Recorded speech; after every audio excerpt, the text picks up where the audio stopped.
કેવડિયા ખાતે છેલ્લા ઘણા વર્ષોથી નાની નાની દુકાનો લારી ગલ્લાઓ ચલાવીને પોતાના પરિવારનો ગુજરાન ચલાવતા આદિવાસી પરિવારો પર આજે જ્યારે ભાજપની સરકારે ઉદ્યોગપતિઓના ઇશારે બુલડોઝર ફેરવી દીધું છે, જેની અમે નિંદા કરીએ છીએ અને અમે વખોડી કાઢીએ છીએ અને મૃદુ અને મક્કમ મુખ્યમંત્રીશ્રીને કહેવા માંગીએ છીએ, ગરીબો પર તમે મક્કમતાથી કામ લેવ છો ત્યારે તમારા જ મંત્રી ભીખુસિંહ પરમાર અને બચુભાઈ ખાબડના પુત્રો દ્વારા બીજેડ કૌભાંડ અને મનરેગા કૌભાંડ કરવામાં આવ્યું છે. એમના ઘરે તમે ક્યારે બુલડોઝર ફેરવવાના છો?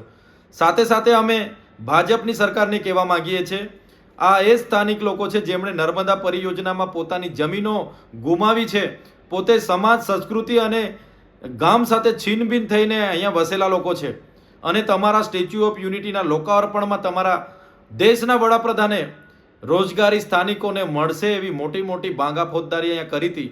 તમારા સ્થાનિક સાંસદ અને ધારાસભ્ય એકતા રથ લઈને ગામડે ગામડે રોજગારીની મોટી મોટી વાતો કરતા હતા. આજે કઈ ગુફામાં સાંસદ અને ધારાસભ્ય છે?